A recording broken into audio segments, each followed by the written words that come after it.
I remember the silence of that day more than anything else. It wasn't the kind of silence that comforts, it was the kind that echoes through your ribs until breathing feels like betrayal. People came and went, faces I didn't recognize whispered words I didn't need, and in the middle of all of it, the two faces that had once been my world were nowhere to be found. My parents, his grandparents, decided they had errands, feelings, excuses, anything but presence. They didn't come. Not once did I see them standing in that line of condolences, not once did I feel the warmth of a mother's hand on my shoulder. They skipped it. Just like that, and I kept waiting for the sound of their car, for the door to open, for someone to whisper they're here now. It never happened. After that day, time stopped obeying me. It became this blur of clocks that never ticked right. I didn't eat much, didn't sleep much, didn't speak unless I had to. Every sound in the house felt foreign, every shadow unfamiliar. I used to believe family meant rescue, but I learned that sometimes family means reminder of everything you lost and everything they refused to give, and when you realize the people who raised you can watch you crumble and still choose comfort over compassion, something inside you changes. You start building walls, not for safety, but for survival. Months passed, maybe more, I lost count. Then one afternoon the phone rang. My father's name lit up the screen. For a second my chest tightened with that naive hope, maybe an apology, maybe a confession of regret. I answered, my voice barely holding together. He didn't ask how I was. He didn't mention the day they missed. He didn't even breathe the word sorry. He started talking about numbers, about an account I hadn't touched since the will was signed. $850,000. The trust. He said my sister's wedding was coming up, that it would be meaningful if the family used those funds to honor a new beginning. I thought I misheard. I asked him to repeat it. He did, slower this time, as if I were a child who couldn't comprehend the logic of their greed. I remember the taste of that moment. Metallic bitter, the kind that crawls up the back of your throat. I asked him if he realized what he was asking. He said, you don't need it anymore. That chapter is closed. And there it was, the sound of my heart turning into stone. That chapter. They called it a chapter. They called a life, a memory, a piece of my soul, just a chapter. And my sister, the golden one, the one who never heard the word no from them, was already in the background picking out flowers and venues, certain the money would come through, certain that I would comply, because I always had. I hung up, not angrily, not dramatically, just quietly, because when pain reaches a certain volume, silence becomes the only language left. For days I didn't move much. I walked around the house touching things, not because I missed them but because I needed to remember what staying alive felt like. My parents thought time would weaken me, that grief would make me pliable. They underestimated what loss does to a person. It doesn't just hollow you out, it sharpens you. It teaches you what to stop tolerating. They showed up 2 weeks later. My mother brought homemade food as if that could erase absence. My father walked through my house like he owned the air in it. My sister tagged along, glowing in that way people do when they believe the world is about to hand them something undeserved. I didn't invite them to sit, but they did anyway. My mother said, "You've been isolating too long. Let us help you put this money to good use." I laughed, the kind of laugh that hurts your ribs because it's the only way to stop screaming. "Good use?" I asked. "You skipped the hardest day of my life, and now you want to fund a party." My father said, "You're being emotional, this is about family legacy." And I thought, if this is legacy, may it end here. They didn't hear me when I said no. They never did. They started negotiating as if grief were a contract. My sister even cried. Pretty little tears for show, saying it would mean everything to her if her big day could have his blessing. That's when I realized she didn't see him as a person anymore. Just a name, a symbol, a ticket to luxury. I told them to leave. They didn't move, so I did. I stood up, opened the door, and waited. My silence became louder than their words. Eventually, they left, muttering something about how I'd regret this, how family is all we have. But family that bargains with your heartbreak isn't family, it's fraud. After they left, I sat on the floor of my living room. The air smelled like their perfume and entitlement. I wanted to cry, but I couldn't. I had cried too much for people who never earned it. Instead, I wrote a letter. Not to them, not to anyone who'd read it. Just a letter to release the weight. I wrote about forgiveness, not the kind that absolves others, but the kind that frees yourself from hoping they'll ever change. I wrote about boundaries, about the sacredness of saying no and meaning it. I wrote until my hand cramped, until I realized I didn't owe anyone my pain neatly packaged for their convenience. People say grief brings families closer. That's a lie. Grief exposes who was never really there. It strips the illusions, the rehearsed love, the polite affection. It shows you who counts your tears and who counts your assets. My parents counted both, and when the balance didn't benefit them, they disappeared again. I didn't chase them this time. I let the distance settle, let the silence become permanent. It felt like breathing for the first time after years underwater. Every now and then, my sister's life updates reach me through whispers. Wedding plans, designer gowns, photos of smiling faces under chandeliers. There's always a caption about family, love, blessings. I used to feel rage. Now I just feel clarity. I see their happiness for what it is: curated, conditional, temporary. Because the kind of joy built on someone else's pain always comes with an expiration date. They might never realize it, but I stopped needing their recognition the day they put a price tag on my memories. I started rebuilding slowly. I moved cities. Bought a small place near the water. I planted flowers even though I used to hate gardening. There's something about watching things grow from dirt that feels sacred. It reminds you that beauty can rise from ruin. I started therapy. I started walking in the mornings. I started saying no without explaining myself. Each small act of defiance became a brick in the wall between who I was and who I'm becoming. And for the first time, that wall didn't feel like isolation. It felt like protection. But grief is tricky. It sneaks back in unexpected ways. Sometimes I'll hear a song, see a shadow, smell rain on concrete, and for a split second I'm back in that empty church, waiting for faces that never showed. Then I breathe. I remind myself that waiting for people who have already proven they won't come is the slowest form of self-destruction.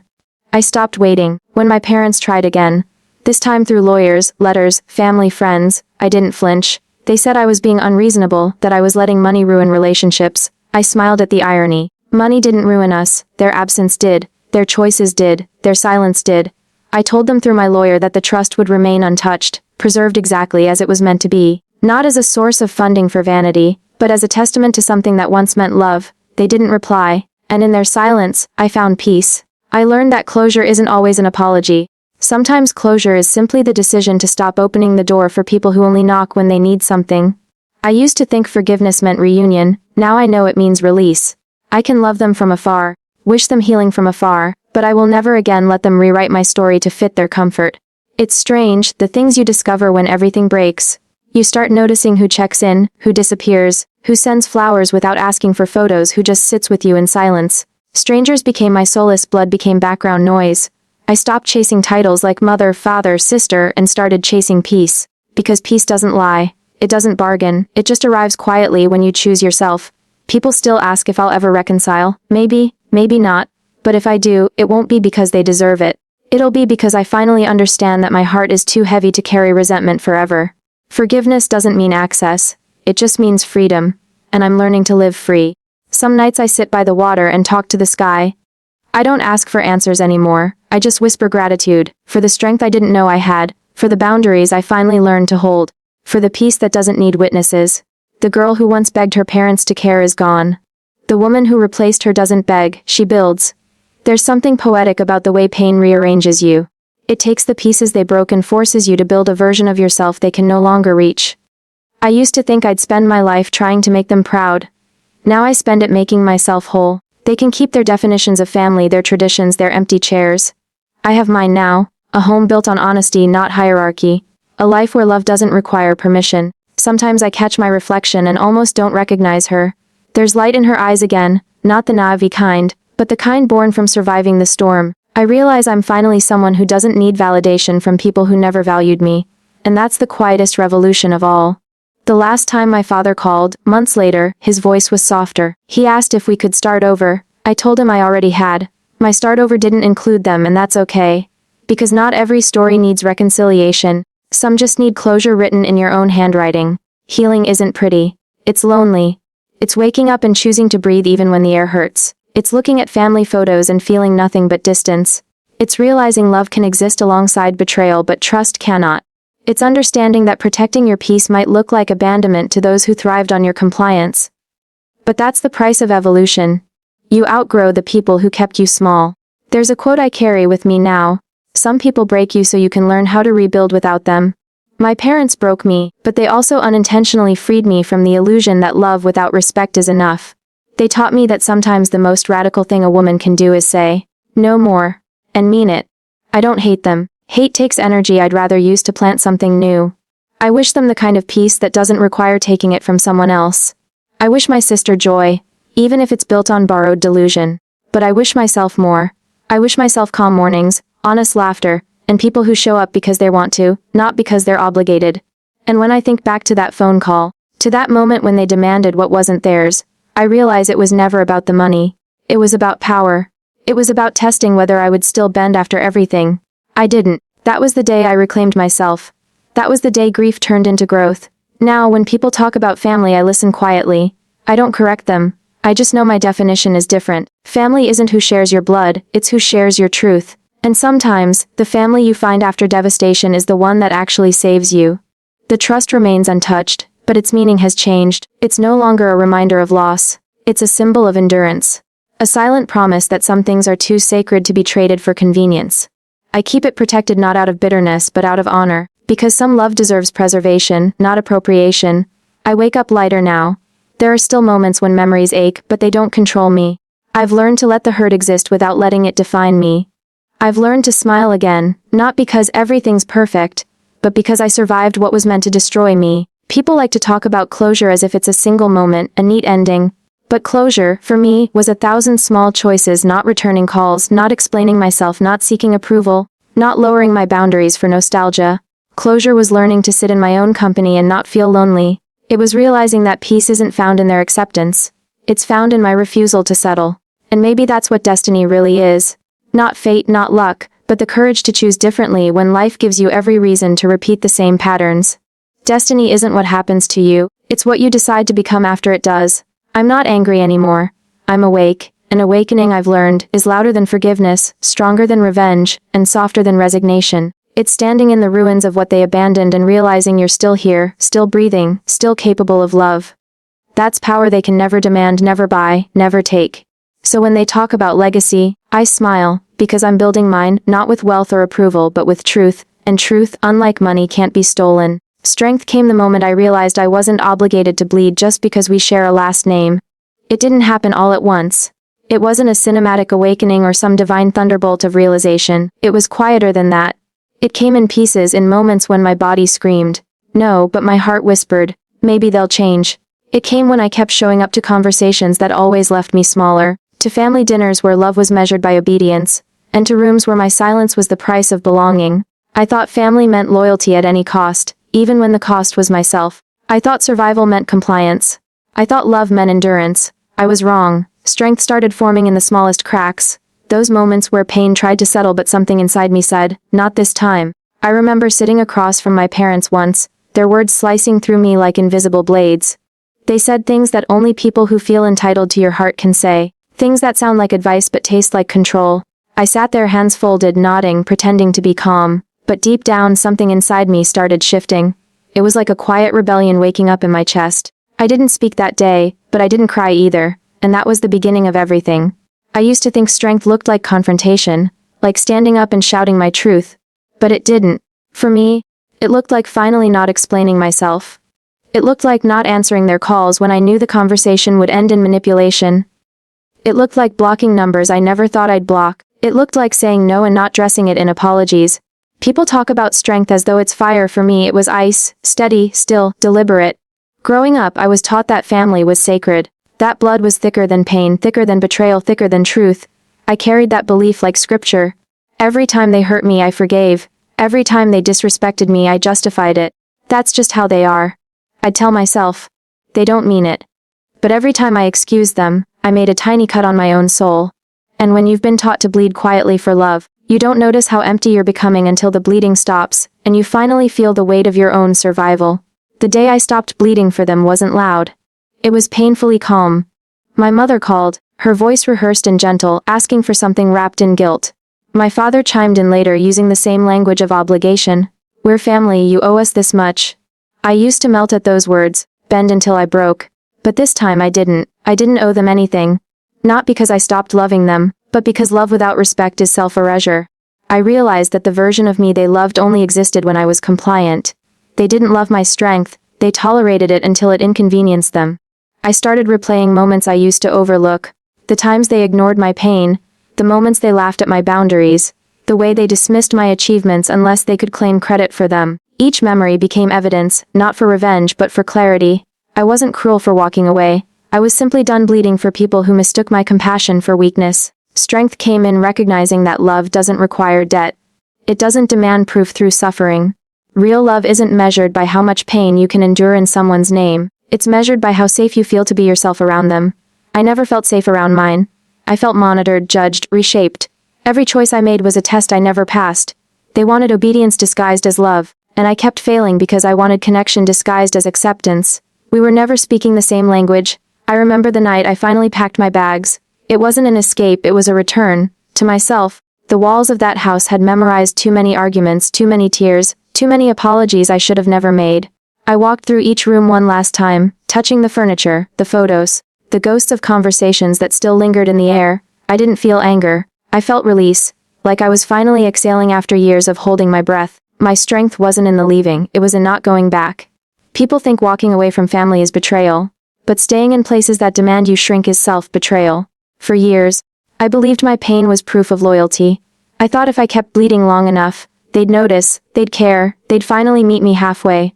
But love that requires you to suffer isn't love, it's leverage. They used guilt like currency, and I kept paying in silence. But one day the account ran dry. I had nothing left to give that wouldn't cost me everything I am. Strength came in those small, invisible acts of rebellion. The first time I ignored a guilt-tripping text. The first time I didn't explain why I couldn't attend a family event. The first time I realized I could breathe without their approval. I started to see that their power over me only existed in the spaces where I believed I owed them something. Once I stopped owing, I started living. There were days when I doubted myself, of course. Days when I missed them, even though they hurt me. Grief doesn't always make sense. It loops, it lies, it tells you they'll be different if you just give them one more chance. But every time I considered returning, I remembered the cost. I remembered the way I used to walk on eggshells, censoring my truth just to keep the peace. I remembered how their affection always came with a condition, and I realized that peace bought with silence isn't peace, it's paralysis. Strength came with loneliness too. People don't tell you that. They glamorize independence, but they don't talk about the quiet that follows it. The kind of silence that stretches across nights and asks, "Did you do the right thing?" I did. But knowing that didn't make it easy. Healing meant mourning the parents I wished I had, not the ones I did. It meant accepting that some apologies would never come. It meant learning how to be both orphan and adult in the same breath. I started filling that loneliness with things that didn't demand pain as proof. Sunrises, long walks, music that made me cry in the right ways, people who listened without fixing me. I learned to parent myself, to give the comfort I used to beg for. I learned that nurturing yourself isn't selfish, it's necessary. Because when you've spent years being emotionally starved, feeding your own soul feels revolutionary. I stopped chasing the idea of family and started creating it. It wasn't built with shared DNA, it was built with shared energy. Friends who showed up and asked, mentors who reminded me that my worth wasn't conditional, even strangers who saw me when I thought I was invisible. They became my circle, my safety, my proof that love doesn't need a last name to be real. There was one day, months after I'd gone no contact, when my sister reached out. Her message was simple, "They think you hate them." I stared at it for a long time. Hate? No, hate would mean I still carried them inside me. But I didn't, I had let them go. That was the strength she couldn't understand. Strength wasn't resentment, it was release. I didn't hate them. I just stopped performing love for people who never earned it. Strength came when I stopped confusing endurance for devotion. The world tells you to forgive, to reconcile, to keep the peace at all costs. But peace built on pretending isn't peace, it's exhaustion. I used to think my silence made me mature. Now I know it just made me invisible. And I decided I'd rather be loud in truth than quiet in dysfunction. I began noticing how my body reacted whenever I saw their names pop up. Tight chest, racing heart, that instinctive dread. I used to ignore those signs, push through them for the sake of respect. But your body doesn't lie. It tells the truth long before your mind can rationalize it. So I started listening to it. When my body said no, I honored it. When my intuition screamed, I stopped silencing it. That was strength, trusting myself more than the people who taught me to doubt my own feelings. There's freedom in realizing you don't have to explain your healing to the ones who broke you. For the first time, I stopped sending updates. Stopped trying to make them understand my decisions. Understanding was never their goal, control was. And I took that away from them the moment I stopped bleeding for their comfort. Strength wasn't just found in the big moments. It was in the quiet rebuilding, learning how to cook for one and not feel sad about it. Sitting in a new home surrounded by silence and realizing it's not loneliness, it's peace. Laughing again without feeling guilty. Finding joy that doesn't need validation. Every small act of self-respect became an act of revolution. I realized that boundaries are not walls. They're doors with locks, and I get to choose who enters. I used to think love meant keeping the door open no matter how many times people slammed it. Now I know love sometimes means closing it softly and walking away. Not to punish but to preserve, because the version of me that kept bleeding for acceptance deserved to rest. Strength also meant facing my own complicity. The part of me that kept saying yes, that kept allowing access, That confused loyalty with love. I had to meet her with compassion, not shame. She didn't know better. She was taught that sacrifice was noble, that love meant proving yourself through pain. I had to reparent her, tell her she didn't need to bleed to be worthy, that her softness wasn't weakness, it was grace. When people say, "But they're your family," I just smile now. I used to defend, explain, justify. Now I just know. Family is a title, love is a behavior, and I finally stopped confusing the two. I can wish them well from a distance. I can hope they find peace, but not at the expense of mine. Strength came when I stopped performing the role they wrote for me, and started living the story I chose for myself. It came when I looked at my reflection and didn't see a victim anymore, but a survivor. It came when I realized that love that demands your silence isn't love, it's power. And I'm done being anyone's source of power but my own. It's strange how the same blood that ties you can also bind you. But the moment you choose yourself, those chains fall away. They still might call it betrayal. They still might tell stories that paint me as ungrateful, cold, dramatic. Let them. Their narrative isn't my responsibility. My only duty now is to my peace, my healing, my truth. And somewhere between letting go and holding on, I found something sacred. Me. Not the version molded by obligation or guilt, but the real one. The one who doesn't bleed for belonging. The one who loves freely without sacrificing herself. The one who knows that sometimes the strongest act of love is walking away and never looking back.